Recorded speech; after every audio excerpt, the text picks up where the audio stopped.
All right. Thank you, Ray. How many people are familiar with ETSI?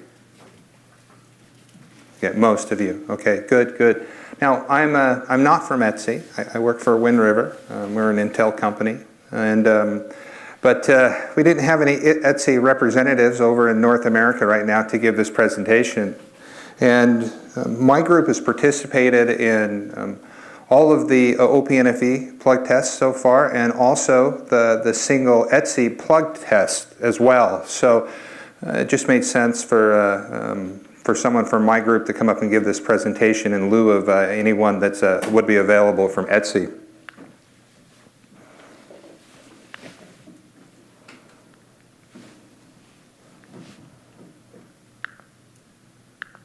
Sorry, I was going the wrong direction. So ETSI is the European Telecommunication Standards Institute. They focus on telecommunications, and specifically what they've added for standards is to start testing commercial NFV solutions. And we started this year. We did this outside of Madrid, and it's a little longer process. So we spent 2 weeks at one of these plug tests as opposed to 1 week with OP/NFV Plugfest. And one of the reasons is because when you look at the work that's been happening for the interoperability testing at OP/NFV, they're projects that folks have been working on, and the PTLs are familiar with each other, and so there's a little bit more pre-testing that's been done before everyone gets together. Now, you can see what's a little different at the ETSI event, and this is where we're bringing together commercial vendors. So we have the infrastructure vendors. You can see them listed there. There's 9 of those. So they're all the way across, including the OP/NFV release. But again, we have multiple commercial vendors there too. We have 9 Manos, so these are the orchestrators. And we have 17 VNFs. The idea here is we all come together, and every single orchestrator is going to command a different infrastructure solution, and with all of the NF, and then with the 17 VNFs. So it's quite a large metric to be able to go through all of these. And so it's quite well scripted as far as who's running or when we're running. But it was quite a big undertaking, especially considering this was just the first one where we got together. Now, because of that, we had to set up strict guidelines. So this is what makes it, again, a little bit different than the OP/NFV side, is we have these guidelines that everyone has to follow. So these guidelines are directed not only to the VNF providers, but to the infrastructure providers and to the Manos as well. And as it says here, these are generic. And the reason why we say they're generic is that, for instance, a particular VNF, say a firewall, we can't, well, at least so far on the first go around here, we haven't been able to put together a full testing capability for that firewall functionality. Instead, what the scope of the testing contains is, it says you have an NFVA. We want to make sure that it can be instantiated on infrastructure B by every single one of the participants that brought an orchestration project. So that means is, of course, you have to be able to load the image.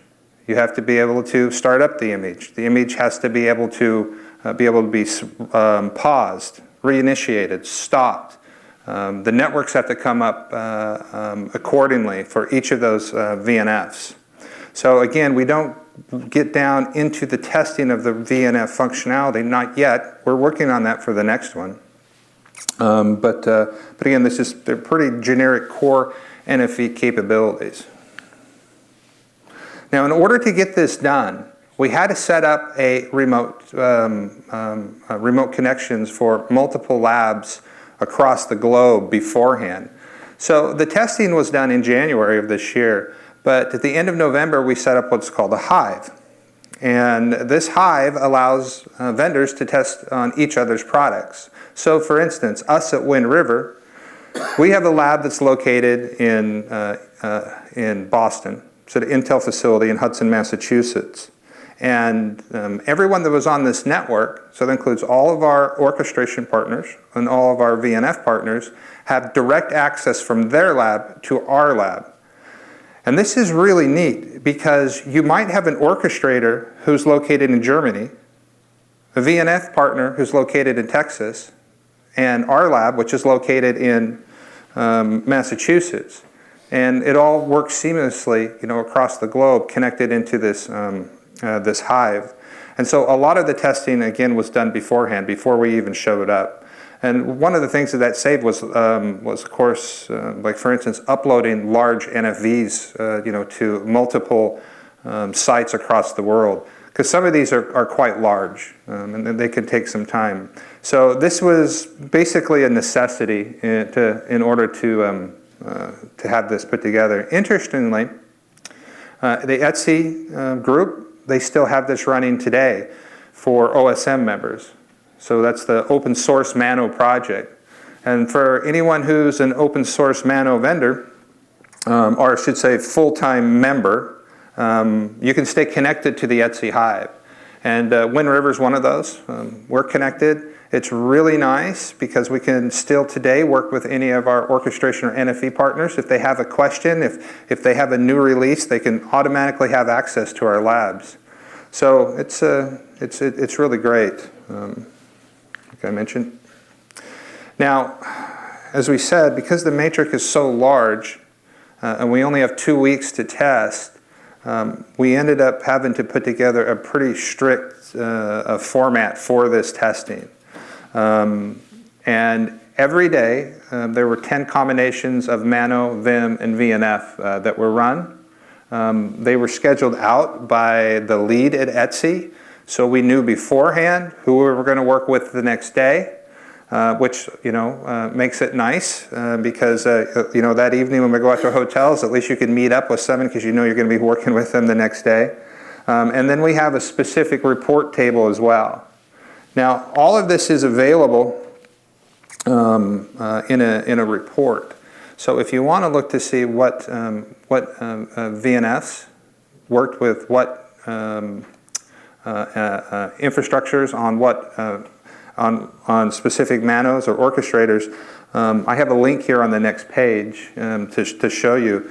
But inside of these, then there's over 1,500. There's over 1,500 reports that were run. We go through a series of checks. Now I know you can't read this; it's a little hard to see. But what this says here is the reports, and again, they're available for anyone to download. It'll give the combination. So for this one right here, this is the Ericsson orchestrator running on Wind River Titanium Cloud, and it's with Palo Alto Networks as the VNF. And it simply goes through a checklist saying that, are you able to onboard it? Yes. Are you able to run it? Are you able to pause it? Are you able to scale it? Scale it up, scale it down, scale it in, scale it out, and so forth. So again, they're quite generic NFV functions that we're recording. And since this is going to be posted, you should be able to get these slides. If you are interested in what the all the specific tests that have been run, you can download that.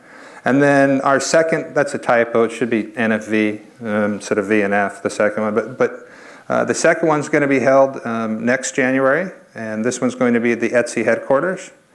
And as Ray mentioned, the third one was going to be combined with OPNFV next summer, which will be really nice to be able to pull all of the projects of OPNFV testing together with all of the commercial vendors that attend the ETSI event. So it's going to be, I think, a great opportunity for people who are involved in VNF interoperability testing. All right, now I just have a couple slides to finish. These won't take very long. 2 minutes. That's all it's going to take. It's going to take 2 minutes. And this is on ONAP. And I don't know how many of you are familiar with ONAP. Maybe you could raise your hand. So this is, okay, a few. This is a new project, a fairly new project in the community. It is sponsored by the Linux Foundation. It stands for Open Network Automation Platform. So this is, you can almost think of it, as an orchestrator on steroids. It's a combination of a couple of existing projects. There are a number of large sponsors, including AT&T, China Mobile, Orange, of course Huawei, and quite a few other ones. But it's a big community project to have an automated orchestration platform available for network deployment. And the reason why I bring this up here under the discussion of interoperability is that we have an Open Lab subcommittee. You can see the people who are a member of it. But we are responsible for being able to facilitate the interoperability testing for the ONAP development. And this is going to be done on labs connected throughout the globe. Two of those up here, one of them is at Intel Hudson and another one over here is at Intel Hillsboro, so up in Portland. These are the initial labs that are being kicked off, but we're going to have connections all the way across the globe. And what is really neat about this is that these labs are going to be running different infrastructure software. Some will be Wind River, some will be OP NFV Direct, but they could be anything, including VMware. They don't have to even to be a standard release of OpenStack. And we'll have all of these connected, and then from one site you'll be able to deploy to another site without even knowing what the underlying infrastructure software is. So this is going to be a huge real-life test bed for NFV interoperability. We're really excited about this. We've already started the development, and all these labs are in the process of coming up. Okay, I am done.